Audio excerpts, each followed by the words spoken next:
नमस्कार दोस्तों, मेरा नाम है आदर सिंह और आज इस वीडियो में हम पढ़ने जा रहे हैं क्या पॉलिटिकल साइंस का जो सेकंड सेमेस्टर है, ठीक है, उसके यूनिट फर्स्ट का सेकंड पार्ट। काफ़ी बड़ा हो गया ना, तो बताता हूँ क्या।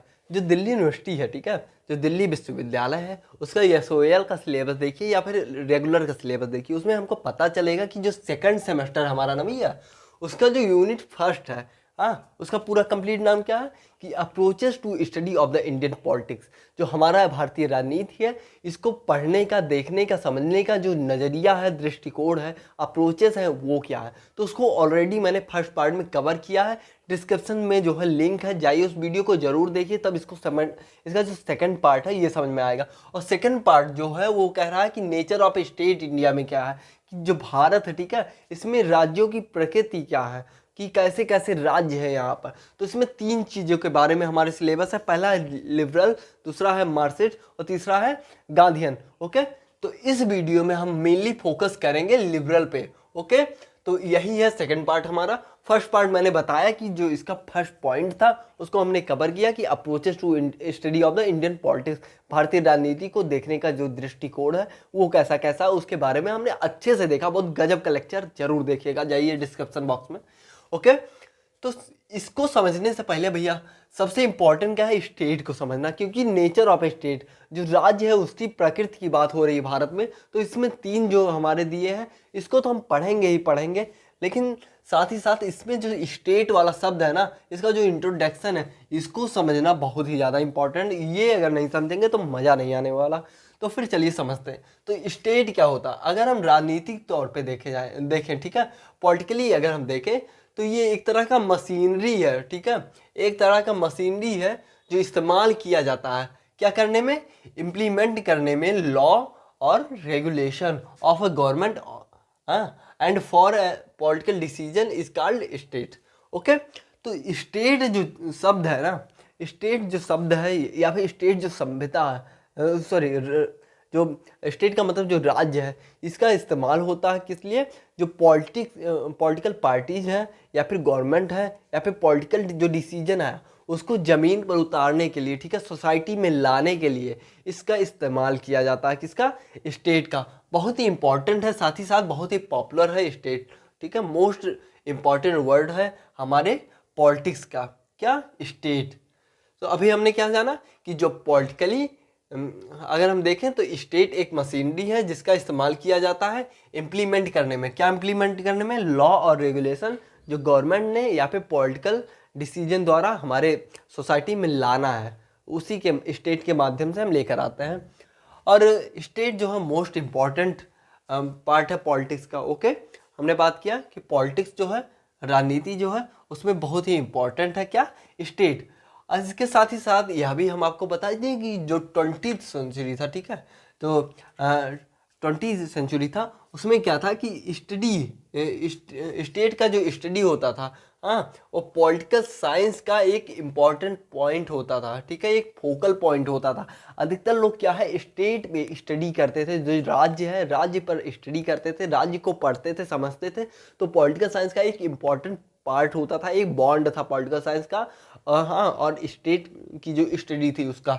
ओके, और इसके साथ ही साथ इसके अंदर क्या हुआ कि स्टेट जो है, हमको पता चला कि स्टेट जो है वो डिफरेंट है, किससे, फैमिली से, ट्राइब से, नेशन से और प्राइवेट एसोसिएशंस एंड ग्रुप है। जो राज्य है ना वो फैमिली से अलग है, ठीक है, परिवार से अलग, फैमिली में अलग रूल है और राज्य में गवर्नमेंट जो है अलग तरीके से रूल बनाती है। इसके साथ ही साथ जो ट्राइब है, ठीक है, जो हमारा ट्राइब है वह भी अलग है। क्यों, क्योंकि ट्राइब हो गया या फैमिली हो गया, फैमिली में क्या होगा, अधिकतर एक ही टाइप के लोग रहते हैं, मेनली जो उनके हैबिट्स होते हैं लगभग एक दूसरे से मैच करते हैं। वही हाल ट्राइब्स का भी है, एक ट्राइब्स दूसरे ट्राइब से अलग तरीके से रहता है, ठीक है। और उसके साथ ही साथ नेशन हो गया, एक नेशन की भी एक क्वालिटी होती है। ओके, और प्राइवेट एसोसिएशन जो होते हैं उनके अंदर भी अपना रूल और रेगुलेशन होता है अलग तरीके से, या फिर कोई ग्रुप हो गया। ओके, लेकिन जो हमारे स्टेट है ना भैया, इसमें डाइवर्सिटी होती है, हर तरह के लोग होते हैं। इसके बारे में अभी हम देखेंगे कि स्टेट की 4 आयाम, जो 4 इंपॉर्टेंट चीज़ हैं वो क्या क्या है, ठीक है। तो ये हमने बात किया, इसमें डाइवर्सिटी होता है, इसलिए फैमिली से, ट्राइब से, नेशन से या फिर कोई भी प्राइवेट एसोसिएशन है उससे अलग होता है। ओके, तो इतना आप समझ गए होंगे। उसके बाद some scholars have said that political science begin and end with the state. अब लो कई ऐसे बड़े बड़े स्कॉलर्स है ना, पॉलिटिकल थिंकर्स, उन्होंने कह दिया भैया, कह दिया कि जो स्टेट है वो बहुत ही इंपॉर्टेंट है, इतना इंपॉर्टेंट कि शुरुआत होता है पॉलिटिकल साइंस का स्टेट से और अंत भी होता है इसका स्टेट से। बेगन और इसके साथ ही साथ एंड जो है दोनों पॉलिटिकल साइंस का स्टेट से ही होता है। अब आप समझ सकते हैं कि राज्य को कितना इंपॉर्टेंट नज़रिए से देखा गया, अप्रोच जो है राज्य को देखने का कितना गजब रहा होगा। ओके, उसके बाद दिस आइडिया हैज बीन, ठीक है, endorsed by many political thinker like Garner, उसके साथ गेटल। तो इसको समर्थन मिला, इस आइडिया को सपोर्ट मिला, ठीक है, किसका? बहुत सारे जो पॉलिटिकल थिंकर थे, जो चिंतन करते थे राजनीति के ऊपर, उनका काफ़ी ज़्यादा इसको सपोर्ट मिला है। ये जो आइडिया था क्या कि स्टेट बहुत इंपॉर्टेंट है, ये शुरुआत, इसकी शुरुआत जो होती है वहाँ भी पॉलिटिकल साइंस की शुरुआत भी होती है तो स्टेट से होती है, अंत भी होती है इसी से, और ये सारी चीज़ों से अलग, जैसे फैमिली, ट्राइब, नेशन और प्राइवेट एसोसिएशन से, ये पॉलिटिकल साइंस का सबसे इम्पॉर्टेंट पार्ट है। तो इस चीज़ को सपोर्ट किया किन्होंने? गार्नर ने, गेटल ने और कई ऐसे स्कॉलर्स थे जिसका हम नाम इसमें नहीं लिखे हुए हैं, लेकिन उन्होंने भी सपोर्ट किया। Okay, the state consist of 4 element. जो स्टेट है ना भैया, राज्य जो है वो 4 चीज़ों पर निर्भर करता है। हमारा राज्य, कोई भी राज्य है, ठीक है, वो 4 चीज़ों पे स्टेट निर्भर करेगा। क्या क्या है? पहला पॉपुलेशन, पॉपुलेशन का मतलब जनसंख्या, जनसंख्या सीधा मतलब रिलेट करता है लोगों से, कि वहाँ पर लोग कैसे, बिना लोग के फिर राजनीति होगी नहीं, बिना लोग के स्टेट नहीं बनेगा, ठीक है, बिना लोगों का कौन सा राज्य रहेगा। तो जनसंख्या, जनता जनार्दन जो है ना, वो बहुत इंपॉर्टेंट है। जो सेकंड पॉइंट है वो गवर्नमेंट। अब जनता है तो उसको लीड करने के लिए, रूल करने के लिए उनके ऊपर कोई ना कोई चाहिए, ठीक है, तो उसके लिए आ गई सरकार। अब सरकार आ गई तो सरकार लोगों के ऊपर रूल करेगी। ओके, और साथ ही साथ ऐसे रूल बनाएगा जो लोगों के वेलफेयर में रहे, हाँ, कि जहाँ पर लोगों का कल्याण हो। हाँ, कई बार लेकिन इसमें क्या होता है, नुकसान भी हो जाता है, तो ये सब दूसरी बात है, इसको हम बाद में कभी पढ़ लेंगे। और तीसरी चीज़ है एरिया। एरिया नहीं रहेगा तो जनता जनार्दन जो पॉपुलेशन वो रहेगी कहाँ, खाएगी क्या, पिएगी क्या, उगाएगी क्या और काम क्या करेगी, और सरकार ही कहाँ पर रूल करेगी। तो ये तीसरा तीन चीज़ बहुत इंपॉर्टेंट है। चौथी चीज़ है उसकी सॉवरेनिटी रहनी चाहिए, ठीक है, उसमें संप्रभुता रहनी चाहिए। तो ये 4 जो चीज़ें हैं वो बहुत ही ज़्यादा इंपॉर्टेंट होती हैं किसी स्टेट को रहने के लिए। ओके, तो यह बात था स्टेट का। अब हम जानेंगे जो लिबरल, ठीक है, उदारवादी जो अप्रोच है, दृष्टिकोण है, किसको? नेचर ऑफ स्टेट है इंडिया का, उसके बारे में हम देखने जा रहे हैं। बहुत गजब होने वाला है लेक्चर, मजा आएगा। ओके, अगर सब्सक्राइब नहीं किए तो करो यार, मजा आ रहा है। तो हम जानेंगे सबसे पहले कि लिबरल जो होता है, ठीक है, इसका मीनिंग क्या है, इसका मतलब क्या। तो हिंदी में जो है लिबरिज्म को क्या कहते हैं? उदारवाद। ओके, और ये जो शब्द है लिबरिज्म, ठीक है, इसका ओरिजिनेशन जो है, इसकी शुरुआत, इसका उदय जो हुआ वो हुआ लेटिन वर्ड से, ठीक है, लेटिन शब्द से। जो शब्द क्या था? लिबर, उसका मतलब क्या था? फ्रीडम। फ्रीडम मतलब आज़ादी। तो इसका मतलब क्या होगा कि लिबरिज्म जो है आज़ादी को सपोर्ट करता है, फ्रीडम को सपोर्ट करता है, क्योंकि वो उसका जो ओरिजिनेशन हुआ है वही फ्रीडम शब्द से हुआ है, लिबर से हुआ है, ठीक है। लिबर का मीनिंग जो है फ्रीडम ऑफ द इंडिविजुअल, जो एक व्यक्ति है, ठीक है, एक इंडिविजुअल है, उसके फ्रीडम की बात किया करता है। क्या? लिबरिज्म जो है क्या कहता है? एक इंडिविजुअल जो है, हाँ, एक व्यक्ति जो है उसके जो है फ्रीडम की बात करता है, उसकी लिबर्टी की बात करता है। इसके साथ ही साथ लिबरिज्म जो है ना एक पॉलिटिकल प्रिंसिपल है, हाँ, एक पॉलिटिकल, एक राजनीतिक सिद्धांत है जो जोर देता है, किस चीज़ पे जोर देता है? हाँ, कंप्लीट फ्रीडम ऑफ इंडिविजुअल, ठीक है, जो इंडिविजुअल है भैया उसका कंप्लीट फ्रीडम रहे, उसको पूरी तरीके से आज़ादी मिले, इसी चीज़ को सपोर्ट करता है क्या? लिबरिज्म। ये तो था इसका इंट्रोडक्शन और बहुत इंपॉर्टेंट पॉइंट था, ये हमने कवर किया। अब हम जानेंगे कि जो लिबरल है, ठीक है, स्टेट ऑफ नेचर इंडिया में हमारे, वो क्या है, उसके बारे में हम पढ़ेंगे। अब हम जानेंगे जो लिबरल स्टेट ऑफ नेचर है वो इंडिया को किस नज़रिए से देखता है, ठीक है, इसका अप्रोच क्या है इंडिया के स्टेट को देखने का, हाँ, इसका दृष्टिकोण क्या है। तो फिर देखते हैं। इसका मानना है कि all human being are equal जितने भी मनुष्य हैं, ठीक है, इंडिया में या फिर कहीं भी हो, तो लिबरलिज्म जो है वो कहता है कि सब इक्वल है, यहाँ पर किसी भी तरीके से अनइक्वलिटी नहीं है, सब इक्वल है। ओके, और इसके साथ ही साथ man is a social animal. Okay, जैसा कि एरिस्टोटल ने भी कहा था, अरस्तु ने भी कहा था कि जो मनुष्य है वो एक सामाजिक जानवर है, ठीक है, एक सोशल एनिमल है। हमारे जानवरों के बीच में क्या फ़र्क है, बस यही है कि हम सामाजिक होते हैं और जानवर जो है असामाजिक होते हैं, उनको समाज से कोई मतलब नहीं होता। हालांकि उनका भी झुंड होता है, लेकिन फिर भी हम जिस तरह से सोसाइटी में रहते हैं उस तरह से वो नहीं रहते हैं। ओके, तो लिबरलिज्म इसकी बात करता है।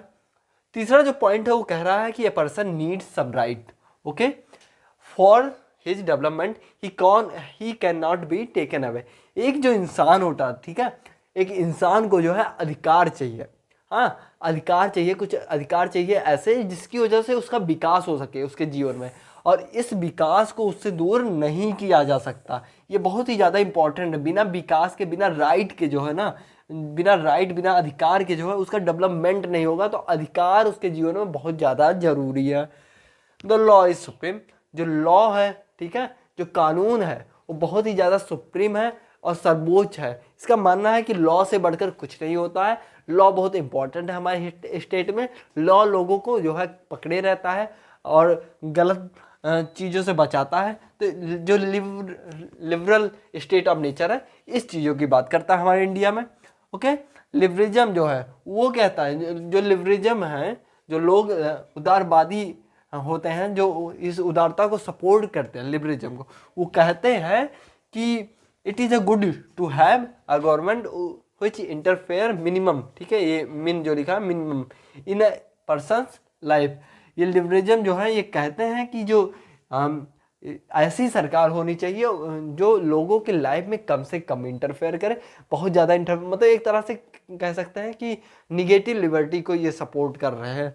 हाँ, तो ऐसी लिबर्टी जहाँ पर जो है स्टेट हो या गवर्नमेंट हो, इसका इंटरफेरेंस कम हो लोगों के लाइफ में, ऐसी इन चीज़ों की बात कर रहे हैं। जो फोर्थ पॉइंट है वो कह रहा है कि एक इंसान जो है, ठीक है, या फिर एक जो स्टेट है, इसके बीच में एक म्यूचुअल इक्वलिटी रहना चाहिए, ठीक है, एक लगभग समानता रहनी चाहिए। इस तरह ना रहे कि स्टेट के पास ज़्यादा पावर हो जाए या फिर गवर्नमेंट के पास अधिक पावर हो जाए, जो वहाँ की जनता है, जो वहाँ के लोग हैं, उनके पास मिनिमम पावर हो जाए, ठीक है। तो ये हुई बात भैया लिबरल स्टेट ऑफ नेचर के। और अगले पॉइंट की बात करें तो ये कह रहा है कि the state is a means, ठीक है, of protecting the interest of the all people. जितने भी लोग हैं, ठीक है, उनका जो इंटरेस्ट है कि उनको क्या पसंद है क्या नहीं पसंद है, तो स्टेट जो होता है, राज्य होता है, ठीक है, उसको क्या करना है, उनके इस पसंद को प्रोटेक्ट करना है, उसको बचाए रखना, जो उनका पसंद है उसको फुलफिल करने का प्रयास भी करना है कि उनकी पसंद को जो है उनको मिल जाए। ओके, साथ ही साथ यह सपोर्ट करता है जो लिबरल स्टेट ऑफ नेचर है, किसको, ओपन कंपटीशन को, जो खुला कंपटीशन होता है, ठीक है, कि कहीं भी हर एक व्यक्ति जो है कंपटीशन में आ जाए इजीली, वहाँ पर किसी भी तरीके का भेदभाव ना हो कहीं भी। मान लीजिए कोई आज प्रधानमंत्री है, आईएएस है, तो आपके पास भी ऐसी अपॉर्चुनिटीज़ रहनी चाहिए जिससे आप भी कंपटीशन में डायरेक्ट ओपनली आ जाइए और उस इन पोस्ट को जो है हासिल करिए। ओके, उसके साथ ही साथ ये रिस्ट्रिक्ट करता है, ठीक है, रिस्ट्रिक्ट करता है गवर्नमेंट को, ठीक है, गवर्नमेंट के इंक्रीजिंग इंटरफेयर कि जो पब्लिक की लाइफ है, जो है इंडिविजुअल का जो लाइफ है, उसमें रिस्ट्रिक्शंस लगाता है कि बहुत ज़्यादा गवर्नमेंट इंटरफेयर ना कर पाए। तो इसके बारे में हमने ऑलरेडी चर्चा की, ठीक है। The beginning and the end of the politics, ठीक है, politics, okay, politics is the person. इनका मानना है कि जो लोग होते हैं, ठीक है, वो पॉलिटिक्स के शुरुआत से लेकर अंत तक वही होते हैं, वही इम्पोर्टेंट होते हैं। जो पॉलिटिक्स का शुरुआत होता है वह भी लोगों से होता है और अंत जो होता है वह भी लोगों से ही होता है। इसके साथ कई ऐसे पॉलिटिकल थिंकर हैं जो इस चीज़ को सपोर्ट भी करते हैं, जैसे जॉन लॉक हो गए, जेएस मिल हो गया सर, ओके, उसके बाद लेस्की हो गया, हर्बर्ट हो गया। इन लोग इस थ्योरी को सपोर्ट भी करते हैं। ये बहुत बड़े बड़े स्कॉलर्स हैं, पॉलिटिकल थिंकर हैं।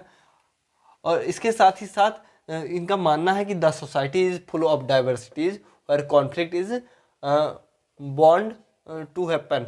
जहाँ पर ये जो सोसाइटी है भारत, या फिर भारत का ही देख लीजिए, तो यहाँ पर इतनी डाइवर्सिटी है ना कि यहाँ पर इतनी अनेकता है कि यहाँ पर क्या होगा कि कॉन्फ्लिक्ट होना लाजमी है। यहाँ कॉन्फ्लिक्ट ज़रूर होगा और कॉन्फ्लिक्ट तो होना ज़रूरी, मतलब कि ज़रूर होगा। इनका यह मानना है जो लिबरलिज्म को सपोर्ट करते हैं। इसके साथ ही साथ इस कॉन्फ्लिक्ट को रोकने के लिए रूल और लॉ की ज़रूरत पड़ेगी जो सोशल ऑर्डर को मेंटेन करेगा। ओके। और इसके साथ ही साथ जो लिबरलिज्म थिंकर्स हैं वो कंसीडर करते हैं कि जो स्टेट है, जो राज्य है, जो उदारवादी लोग हैं, ठीक है, वो मानते हैं कि जो राज्य है वो उस पब्लिक इंटरेस्ट को जो है फुलफिल करेगा। इसके साथ ही साथ डेमोक्रेटिक जो डिसीजन है, लोकतांत्रिक जो निर्णय है, इसको लोग सपोर्ट करते हैं। तो यह था हमारा लेक्चर किसके बारे में, लिबरल स्टेट ऑफ नेचर का। Okay, nature of state in India. और हमने इसमें क्या क्या पढ़ा, सबसे पहले हमने जाना कि स्टेट क्या होता है, उसके बारे में डीपली जाना। इसके साथ ही साथ हमने जाना कि जो लिबरलिज्म है इसकी स्टार्टिंग कैसे हुए, जो लिबरल शब्द है, जो लैटिन शब्द है, उसका एक्चुअल मीनिंग क्या होता है, उदारवाद। इसके साथ ही साथ इस अप्रोच को हमने पूरा कंप्लीट किया किसमें, nature of state in India. India के राज्यों की प्रकृति के हिसाब से लिबरलिज्म को पूरा देखा। इसके बाद जो हमारा थर्ड पार्ट होगा, ओके, इसका जो थर्ड पार्ट होगा वो क्या होगा, जो मार्क्सवादी है या फिर मार्क्सिस्ट अप्रोच है, ठीक है, नेचर ऑफ स्टेट है या फिर स्टेट ऑफ नेचर है, तो इसके बारे में हम देखेंगे। और इसके साथ ही साथ जो थर्ड पार्ट रहेगा उसमें हम guardian nature of state in India, इस पर हम देखेंगे, तब हमारा फर्स्ट यूनिट जो है कंप्लीट हो जाएगा। आशा करता हूँ ये वीडियो आपको अच्छा लगा होगा। जय हिंद, जय भारत। अगर आपको अच्छा लगा हो तो लाइक करिए, चैनल को सब्सक्राइब करिए। Thank you. जय हिंद, जय भारत।